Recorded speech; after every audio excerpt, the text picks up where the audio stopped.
Nouvelle analyse de Star. T'as vu cette petite mise en scène pour te faire croire que rien n'est préparé alors que la caméra était déjà allumée et que j'ai un micro sur moi? Pas mal, hein?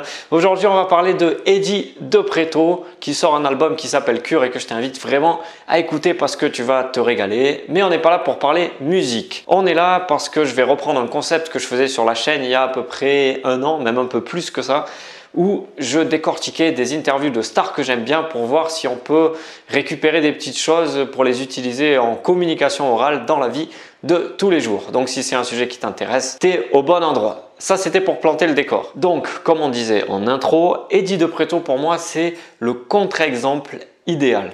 C'est le mec qui va faire l'inverse de tout ce qu'on donne comme conseil habituellement pour de la communication orale. Tu vas voir dans l'extrait que je vais te montrer aussi qu'il croise les bras. On dit d'avoir une posture ouverte. Lui, il croise les bras, il a le dos voûté, il fait des hésitations, il fait des E quand il parle et on ne décroche pas.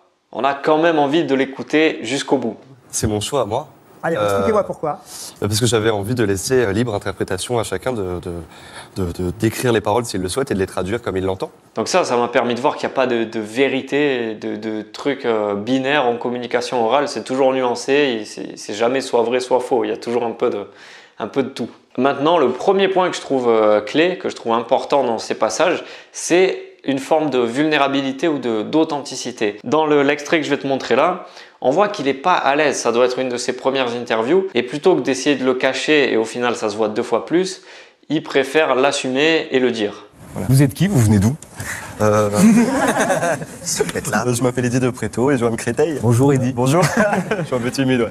Je suis un peu timide, il le verbalise. Et ça, c'est un truc qui m'aide pas mal quand ça m'arrive, quand je suis stressé, quand je me retrouve un peu timide, un peu plus introverti. Je vais le dire, voilà, je suis pas trop à l'aise là, ou je suis un peu stressé, et je vais le verbaliser. Ça enlève un peu un poids des épaules, donc si t'as jamais testé ça, essaye. C'est un all-in, tu montres directement ce qui te gêne, et après c'est plus un sujet, quoi. Toujours sur cette idée de vulnérabilité, j'ai un autre extrait où il parle, bon forcément son album ça s'appelle Cure, donc c'est un album où il dit vraiment des choses très personnelles et il se sert de son album pour exprimer des trucs, pour extérioriser des choses, et pourtant il est quand même à l'aise pour en parler dans l'interview. Il parle de la relation avec ses parents, etc., qui est un des sujets de l'album. Mais forcément, quelqu'un qui est assez à l'aise pour parler de sujets comme ça, forcément, on s'identifie plus à lui et c'est une forme de courage en soi. Parce qu'il y avait toujours une sorte d'autorité, une sorte de tenue, une sorte de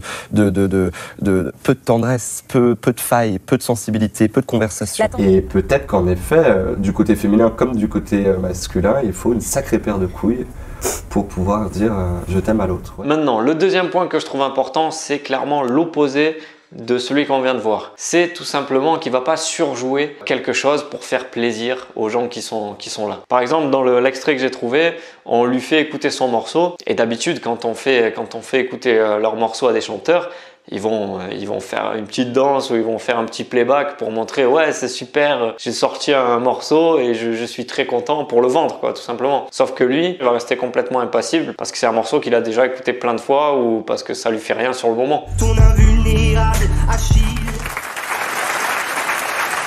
Pourquoi vous n'avez pas voulu ou...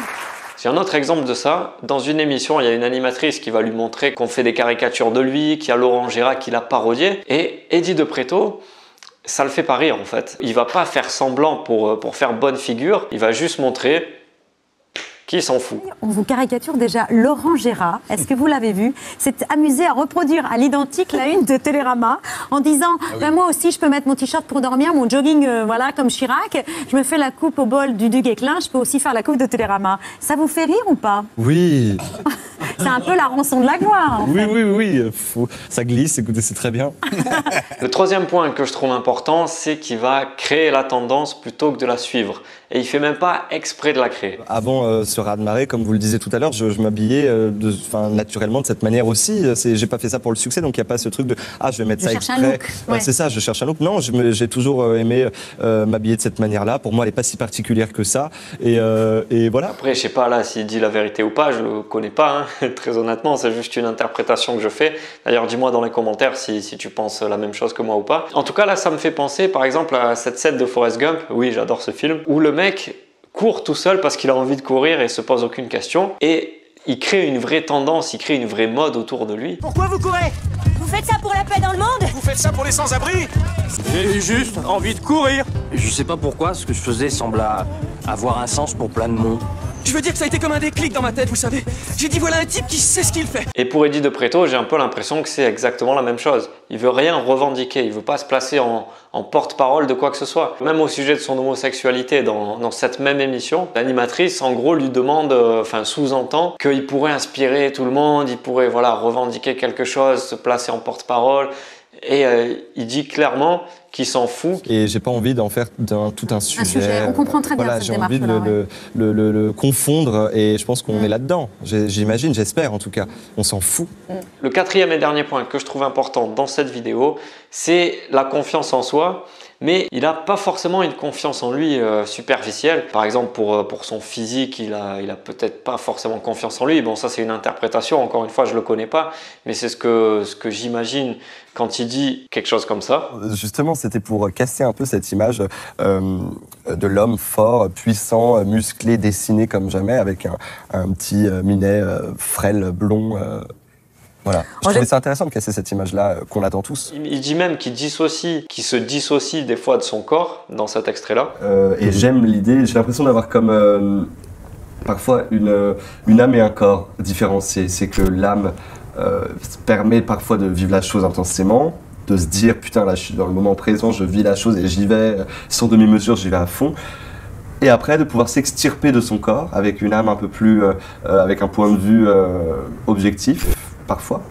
Et puis analyser un peu comment le corps a reçu ça, qu'est-ce qu'on en a fait, qu'est-ce que ça m'a fait là. Et donc, même si ça repose pas sur quelque chose de superficiel, il a une énorme confiance en lui de ça va marcher quoi qu'il arrive. Un aspect un peu conquérant comme ça, de challenge, d'aller chercher toujours plus haut, toujours plus loin, d'aller se surpasser, se dépasser.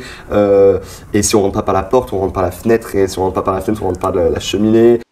Par la cheminée, carrément. Ah ben en fait j'avais jamais vu, mais le Père Noël c'est un putain de warrior le gars. Bref, blague à part, tout ça pour dire que Eddie de Pretto il a cette forme de foi en lui, c'est plus que de la confiance. Il sait que ça va marcher quoi qu'il arrive et il le cache à personne. Au fond de vous, vous avez toujours eu envie d'être sur le devant de la scène? Oui, toujours. Mais quand vous aviez... Je garderai la brique qui m'a permis de faire de mon tempérament quelque chose avec une envie folle de tout surpasser, de tout dépasser. Ça m'a permis, j'ai l'impression, après analyse, de croire fois 1000 en ça et de me dire, bah si, je vais prouver à tous ces cons justement qui disent la brûlure, que justement, pour moi c'est possible. Voilà, et qu'est-ce qu'on peut rajouter après un discours comme ça? Rien, c'est la fin de la vidéo. Dis-moi ce que tu en as pensé dans les commentaires et surtout dis-moi, enfin c'est très subjectif, hein, je le connais pas encore une fois Eddie de Pretto, donc c'est des choses que j'ai interprétées par rapport à ce que j'ai vu de ses interviews, c'est pas forcément la vérité, c'est juste mon point de vue. Partage-moi le tien dans les commentaires et surtout dis-moi s'il y a une personne dont tu aimerais que je fasse l'analyse. Peut-être que je ferai des fiches récapitulatives avec les points clés sur les meilleures vidéos de cette chaîne. Si ça peut t'aider, dis-le moi dans les commentaires et je mettrai ça dans la description un peu plus tard. Et sinon, merci et à très bientôt pour une prochaine vidéo. Ciao!